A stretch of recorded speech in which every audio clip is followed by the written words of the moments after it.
देखिए बच्चों, आज हम लोग विशेषण के बारे में सीखेंगे।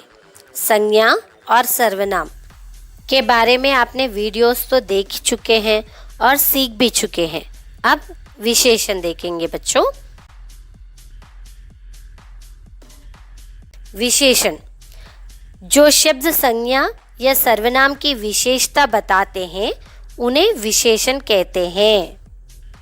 देखिए बच्चों, परिभाषा में फिर से दोहरा रही हूँ। जो शब्द संज्ञा या सर्वनाम की विशेषता बताते हैं उन्हें विशेषण कहते हैं। చూడండి పిల్లలు, విశేషణము అంటే ఏమిటి? ఏ శబ్దమైతే నామవాచకమునకు కానీ సర్వనామం యొక్క కానీ విశేషతను తెలిపేదాన్ని విశేషణము అంటారు। అర్థమైందా పిల్లలు? जो शब्द विशेषता बतलाते हैं उन्हें विशेषण कहते हैं और जिनकी विशेषता बताई जाती है उन्हें विशेष कहते हैं। చూడండి పిల్లలు, ఏ పదమైతే విశిష్టతను చెబుతుందో దానే విశేషణము అంటారు। ఎవరి విశిష్టతను అయితే తెలుపుతుందో దాని విశేష అంటారు। ఇప్పుడు కొన్ని ఉదాహరణలు చూద్దాం, మీకు అర్థమైపోతుంది। अब उदाहरण देखिए बच्चों, जैसे गोरा, काला, अच्छा, बुरा, सुंदर, मीठा, इस तरह।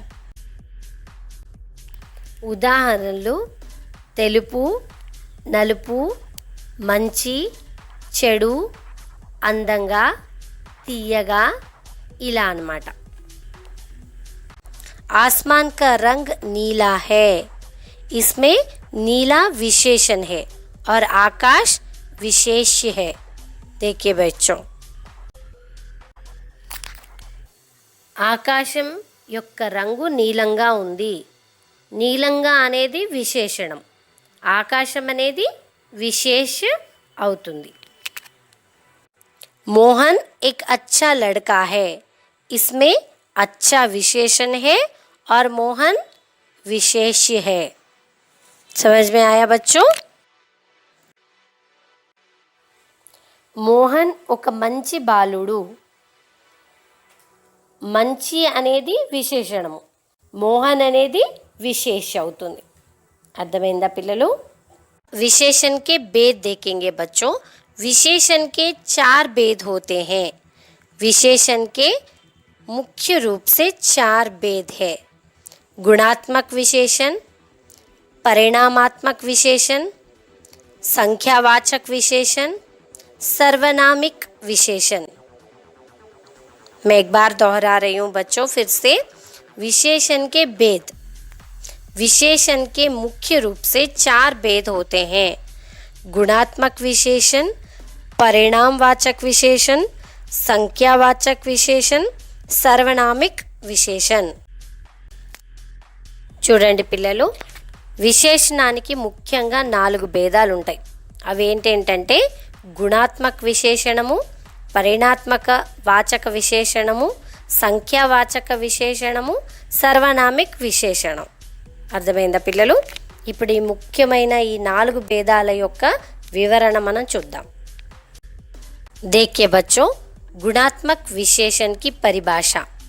जो शब्द संज्ञा या सर्वनाम के गुण, धर्म, स्वभाव आदि का बोध करते हैं उन्हें गुणवाचक विशेषण कहते हैं। जैसे अच्छा, पुराना, झूठा, सफ़ेद। చూడండి పిల్లలు, వాక్యంలో ఉపయోగించిన విశేషణ శబ్దముల ద్వారా నామవాచకము లేక సర్వనామముల యొక్క గుణదోషములు, రంగు లేక ఆకారము తెలియజేయను వాటినే గుణవాచక విశేషణము అంటారు। అర్థమైందా పిల్లలు? अब वाक्यों में देखिए बच्चों, गाय का रंग सफ़ेद है। यहाँ विशेषण क्या है? सफ़ेद। ఇక్కడ చూడండి పిల్లలు, ఆవు తెల్లగా ఉంది, తెల్లగా అనేది విశేషణము। మంజు కా ఘర్ పురానా హై, इसमें विशेषण क्या है बच्चों? పురాణా. మంజు వాళ్ళ ఇల్లు పాతగా ఉంది. పాతగా అనేది మనకి విశేషణం ఇక్కడ. वे लड़के झूठ बोलते हैं. झूठ, यहाँ विशेषण क्या है? झूठ. ఆ అబ్బాయిలు అబద్ధాలు ఆడతారు. ఇక్కడ విశేషణం ఏంటి? అబ్బాయిల విశేషణం ఏంటి? అబద్ధాలు ఆడడం. मोहन बहुत मोटा लड़का है. मोहन की क्या विशेषता है बच्चों? वो बहुत मोटा है. तो विशेषण क्या हुआ? मोटा. इस तरह మోహన్ చాలా లావుగా ఉంటాడు. లావు అనేది ఇక్కడ విశేషణం. అర్థమైందా? देखिए बच्चों, गुणात्मक विशेषण को और अच्छी तरह आप लोगों को समझ आने के लिए मैं यहाँ पर आपको कुछ दिखाना चाहती हूँ और बोलना चाहती हूँ ताकि आप और अच्छी तरह विशेषण को समझ सके. गुणात्मक विशेषण. गुणात्मक विशेषण को निम्न प्रकार से समझा जा सकता है. देखिए बच्चों, गुणबोधक. अच्छा, बुरा, गोरा, वीर, कायर, इस तरह. చూడండి పిల్లలు, గుణాత్మక విశేషణము ఈ క్రింది విధముగా అర్థం చేసుకోవచ్చు. గుణబోధక్, గుణాన్ని తెలిపేది. మంచి, చెడు, తెల్లవాడు, వీరుడు, పిరికివాడు, ఇలాగనమాట.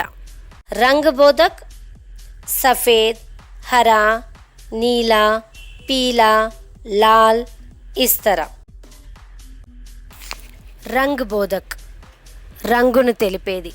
తెలుపు, పచ్చ, నీలము, పసుపు, ఎరుపు, ఇలాగనమాట.